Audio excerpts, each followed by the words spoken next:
ஊடகவியலாளர்கள் படுகொலைக்கு ஈரான் கடும் கண்டனம். அமெரிக்காவில் ட்ரம்புக்கு எதிராக வெடித்தது போராட்டம். அமெரிக்க படைகளின் வருகைக்காக காத்து கிடக்கும் ஈரானிய புரட்சிகர படையினர்.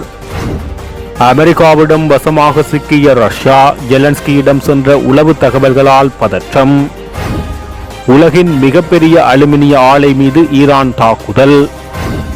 போர் சூழலில் சிக்கியுள்ள 1 கோடி இந்திய மக்கள் வளைகுடா நாடுகளுக்கு நன்றி தெரிவித்த மோடி. இஸ்ரேலிய தளங்கள் மீதான தாக்குதல்களுக்கு பொறுப்பேற்றுள்ள ஹிஸ்புல்லா. மத்திய கிழக்கு போரில் கொல்லப்பட்ட முதல் தமிழ் அமெரிக்க ராணுவ வீரர். ஈரான் போரை மத்தியஸ்தம் செய்யும் பாகிஸ்தான், தலைநகரில் பலப்படுத்தப்பட்டுள்ள பாதுகாப்பு. ஹார்க் தீவு ஹோர்முஸ் நீரிணைக்கு அருகில் தாக்குதல், அதிரடி நடவடிக்கைக்கு தயாராகி வரும் பென்டகன்.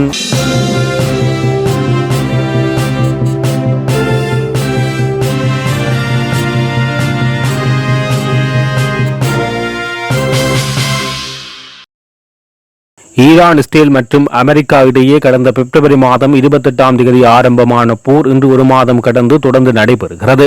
இந்த போரில் முக்கிய தலைவர்கள், ராணுவ வீரர்கள், பொதுமக்கள் உள்ளிட்ட ஆயிரக்கணக்கானோர் உயிரிழந்துள்ளனர்.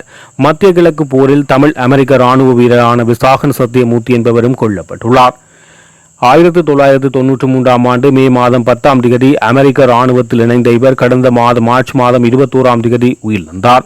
இவருடைய இறுதி நிகழ்வுகள் ஏப்ரல் 2ஆம் தேதி மதியம் 1 மணி அளவில் லாஸ் ஏஞ்சல் பகுதியில் அமைந்துள்ள அவருடைய முகவரியில் லாஸ் ஏஞ்சல் நேஷனல் ஹமோட்டரியில் நடைபெறவுள்ள நிலையில் அமெரிக்க ராணுவ வீரர்களின் இறுதி ராணுவ மரியாதை செலுத்தப்பட உள்ளது. இந்த நிலையில் மத்திய கிழக்கு போரில் கொல்லப்பட்ட முதல் தமிழ் அமெரிக்க ராணுவ வீரர் இவர் என்பது குறிப்பிடத்தக்கது. லெபனானில் இஸ்ரேல் நடாத்திய வான்வெளி தாக்குதலில் 3 ஊடகவியலாளர்கள் கொல்லப்பட்டமை உலக நாடுகளின் மனசாட்சி உழுக்குமுறை எச்சரிக்கை என ஈரானிய வெளிவிவகார அமைச்சர் அப்பாஸ் அரக்சி தெரிவித்துள்ளார். லெபனானின் ஜெசின் நகரில் இஸ்ரேல் நடாத்திய தாக்குதலில் ஹிஸ்புல்லா அமைப்பினால் நடாத்தப்படும் அல் மன்னா தொலைக்காட்சியின் ஊடகவியலாளர் அலி யோசப், அல் மாயடின் ஊடகத்தைச் சேர்ந்த ஊடகவியலாளர் பாத்திமா மற்றும் முகமது பெடோனி ஆகியோர் உயிரிழந்துள்ளனர். இந்த சம்பவம் குறித்து சமூக ஊடகங்களில் பதிவிட்டுள்ள ஈரானிய வெளிவிவகார அமைச்சர், இது தற்செயலான தாக்குதல் அல்ல, மாறாக உண்மையை உறக்க சொல்பவர்களின் குரல்களை ஒடுக்குவதற்காக நடாத்தப்பட்ட திட்டமிட்ட படுகொலை என சாடியுள்ளார். இதேவேளை ஈரானின் தலைநகர் டெஹ்ரானில் அமைந்துள்ள கத்தாரின் அல் அரபி செய்தி நிறுவனத்தின் அலுவலகம் இஸ்ரேலிய ஏவுகணை தாக்குதலால் பலத்த சேதமடைந்துள்ளது. கட்டிடத்தின் ஜன்னல்கள் மற்றும் தளபாடங்கள் முற்றாக சேதமடைந்ததால் அங்கிருந்து முன்னெடுக்கப்பட்டு வந்த நேரலை ஒளிபரப்புகள் தற்காலிகமாக இடைநிறுத்தப்பட்டுள்ளது. அலுவலகத்துக்கு வெளியே இருந்த வாகனங்கள் மற்றும் வீடுகள் பாரியளவில் உருக்குலைந்துள்ளன. வடக்கு இஸ்ரேலில் உள்ள ஜென் செமர் விமான தளம் மற்றும் ரெஹாபிம் ராணுவ முகாம் ஆகியவற்றை உயர்தர ஏவுகணைகளை கொண்டு சரமாரியாக தாக்கியதாக லெபனான் ஆயுதக்குழு தெரிவித்துள்ளது. லெபனான் குடிமக்கள் மீதான இஸ்ரேலின் தொடர்ச்சியான தாக்குதல்கள், அவர்களை வலுக்கட்டாயமாக இடம்பெற செய்தல் மற்றும் லெபனான் வீடுகளை இடித்தல் ஆகியவற்றுக்கு பதிலடியாக சனிக்கிழமை உள்ளூர் நேரப்படி இரவு 11:45 மணிக்கு இந்த தாக்குதல்கள் நடைபெற்றதாக ஹிஸ்புல்லா தெரிவித்துள்ளது. இஸ்ரேலிய ராணுவ தளங்கள், துருப்புக்கள் மற்றும் எல்லைப்பகுதி நிலைகளை குறிவைத்து ரோன் மற்றும் ஏவுகணை தாக்குதலை நடத்தியுள்ளதாக கூறியுள்ளது. இவை பெரும்பாலும் லெபனான் எல்லையோரம் அல்லது வட இஸ்ரேலில் ஹலீலி ஹைபா அருகில் நடந்துள்ளன.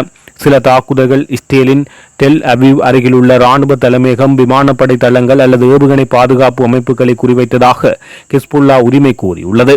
இவை பாதுகாப்பு நடவடிக்கை அல்லது இஸ்ரேலின் லெபனான் மீதான தாக்குதலுக்கு பதிலடி என்று அவர்கள் விளக்கியுள்ளனர்.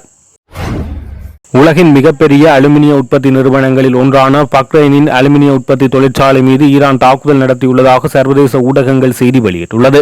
நேற்று நடாத்திய இந்த தாக்குதலில் தொழிற்சாலையின் ஊழியர்கள் 2 சிறு காயங்களுக்கு உள்ளாகியுள்ளதாக பக்ரைனின் அரசு செய்தி நிறுவனம் தெரிவித்துள்ளது. குறித்த தாக்குதலால் ஏற்பட்டுள்ள சேத விவரங்கள் குறித்து நிறுவனம் தற்போது கணக்கிட்டு வருவதுடன் ஊழியர்களின் பாதுகாப்பே தங்களது முதன்மையான பொறுப்பு என்றும் தெரிவித்துள்ளது.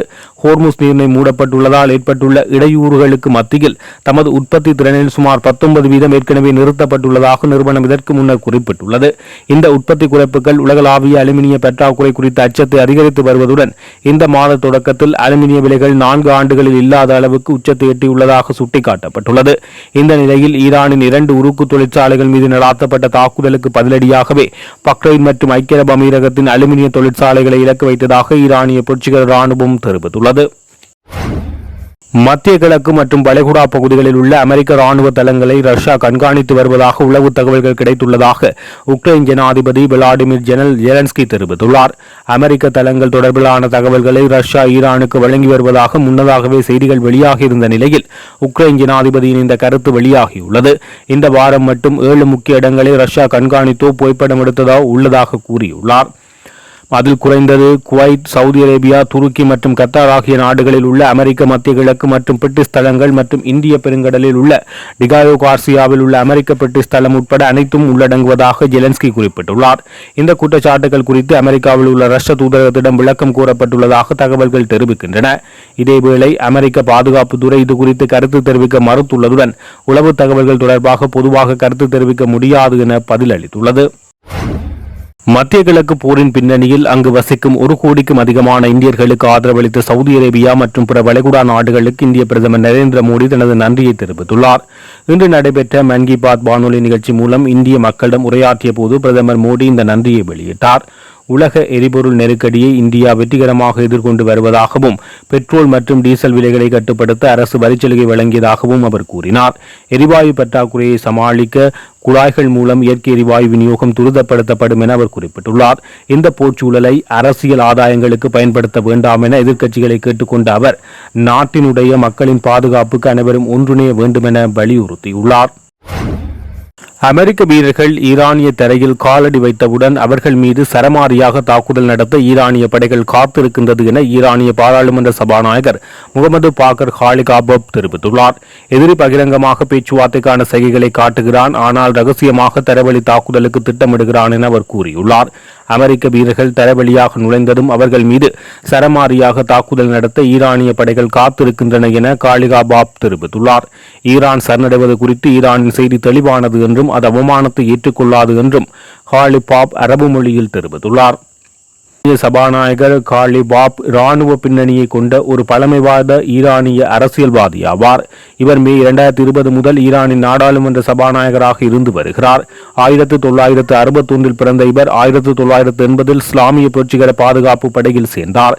ஈரான் ஈராக் போரின் போது அதன் தளபதிகளில் ஒருவரானார். காலிபாப் 4 முறை ஜனாதிபதி தேர்தலில் போட்டியிட்டு வெற்றி பெறவில்லை. 2005 4வது இடத்தையும் 2013 2வது இடத்தையும் 2017 தேர்தலுக்கு முன்பு போட்டியிலிருந்து விலகினார். மேலும் 2024 நடந்த முன்கூட்டிய தேர்தலில் 3வது இடத்தை பிடித்தார். அவர் ஒரு தொழில்முறை விமானி. மேலும் 1997 முதல் 2000 வரை IRGC விமானப்படையின் தளபதியாகவும் 2000 முதல் 2005 வரை ஈரானின் காவல்துறை தலைவராகவும் பணியாற்றியுள்ளார். தெஹ்ரானின் மேஜராக இருந்த காலத்தில் ஊழல் முறைகேடுகளை மறைப்பதற்காக தனது IRGC பதவியை காலிபாப் பயன்படுத்தியதாக குற்றம் சாட்டப்பட்டது. ரம் நிர்வாகம் காலிபாபை ஒரு சாத்தியமான கூட்டாளியாகவும் ஒருவேளை எதிர்கால தலைவராகவும் கூட கருதியதாக சில உறுதிப்படுத்தப்படாத அறிக்கைகள் தெரிவிக்கின்றன. அரசர்கள் வேண்டாம் என்ற முழக்கத்தின் கீழ் அமெரிக்கா முழுவதும் ஏற்பாடு செய்யப்பட்ட போராட்டங்களின் 3ஆம் கட்டம் தற்போது தொடங்கியுள்ளது. அதன்படி நியூயார்க், வாஷிங்டன் மற்றும் லாஸ் ஏஞ்சல் உள்ளிட்ட அமெரிக்காவின் பல முக்கிய நகரங்களில் இன்று ட்ரம்ப் நிர்வாகத்துக்கு எதிராக மாபெரும் போராட்டங்கள் நடைபெற்று வருவதாக வெளிநாட்டு ஊடகங்கள் செய்தி வெளியிட்டுள்ளது. அவரது சர்வாதிகார ஆட்சி முறை, கடுமையான குடியேற்ற கொள்கைகள் மற்றும் ஈரானுடனான போர் என அவர்கள் தங்கள் சீற்றத்தை வெளிப்படுத்தியுள்ளனர்.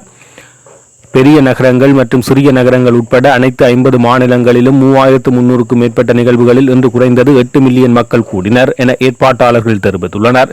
தேசிய அளவிலான மக்கள் கூட்டத்தின் மதிப்பீட்டை அமெரிக்க அதிகாரிகள் வழங்கவில்லை. ஜனவரி 2025 ட்ரம்ப் தனது 2வது பதவிக்காலத்தை தொடங்கியதிலிருந்து அவருக்கு எதிரான எதிர்ப்பின் மிகவும் குரல்வளம் மிக்க மற்றும் காட்சிபூர்வமான ஊடகமாக விளங்கும் நோ கிங்ஸ் எனப்படும் மக்கள் இயக்கத்தின் ஒரு பகுதியாக ஓராண்டுக்கும் குறைவான காலத்தில் அமெரிக்கர்கள் தெருக்களில் இறங்குவது இது 3வது முறையாகும். மத்திய கிழக்கு போர் நிலைமையை தணிக்கும் நோக்கில் நடைபெறவுள்ள உயர்மட்ட பேச்சுவார்த்தைகளை முன்னிட்டு பாகிஸ்தான் தலைநகர் இஸ்லாமாபாத்தில் பாதுகாப்பு பலப்படுத்தப்பட்டுள்ளதாக சர்வதேச ஊடகங்கள் தெரிவிக்கின்றன. இந்த பேச்சுவார்த்தைகள் தற்போது 2வது மாதத்துக்குள் நுழைந்துள்ள போரால் பல நாடுகளில் எரிசக்தி பாதுகாப்பு, எல்லை பாதுகாப்பு அச்சுறுத்தலாக மாறியுள்ள நிலையில் நடைபெறுகின்றன. இதன்போது பாகிஸ்தான் முக்கிய இடைத்தரகராக உருவெடுத்துள்ளது. அமெரிக்கா முன்மொழிந்த 15 அம்சங்களை கொண்ட போர் நிறுத்த திட்டத்தை ஈரானிடம் கொண்டு சேர்த்துள்ளது.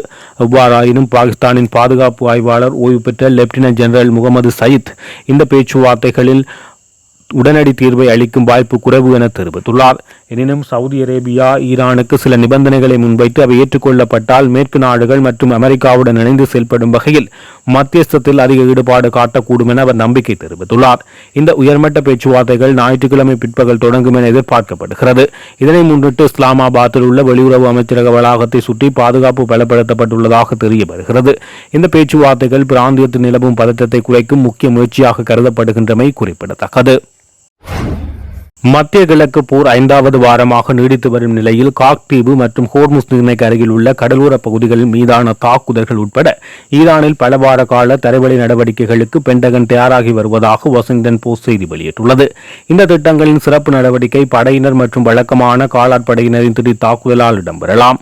ஆனால் ஜனாதிபதி டொனால்ட் ட்ரம்ப் அந்த திட்டங்களில் ஏற்காவது ஒப்புதல் அளிப்பாரா என்பது நிச்சயமற்றதாகவே உள்ளது என பெயர் குறிப்பிடப்படாத அமெரிக்க அதிகாரிகளை மேற்கோள் காட்டி தி போஸ்ட் செய்தி வெளியிட்டுள்ளது.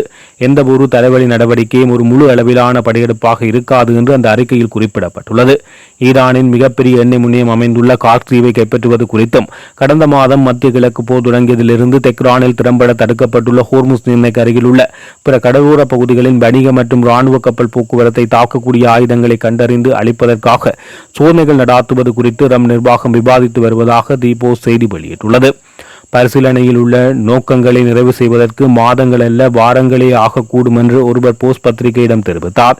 மற்றொருவர் சாத்தியமான காலக்கெடு 2 மாதங்கள் ஆகலாம் என குறிப்பிட்டுள்ளார். ஈரானின் கச்சா எண்ணெய் ஏற்றுமதியில் சுமார் 90% பங்கை கொண்டுள்ள காக் தீவை அமெரிக்க படைகள் கைப்பற்றக்கூடும் என ஊகங்கள் நிலவி வருகிறது. இந்த மாத தொடக்கத்தில் அமெரிக்க வான்வெளி தாக்குதல்களாலும் அது குறிவைக்கப்பட்டது. ட்ரம்ப் அதனை தெஹ்ரானின் கிரீட ஆபரணம் என்று வர்ணித்தார். வளைகுடா எண்ணெய் மற்றும் எரிவாயு ஏற்றுமதிக்கான முக்கிய கடல்வழி பாதையான ஹோர்முஸ் நீரினை மீண்டும் திறக்குமாறு ஈரானுக்கு ட்ரம்ப் பலமுறை எச்சரிக்கை விடுத்துள்ளார்.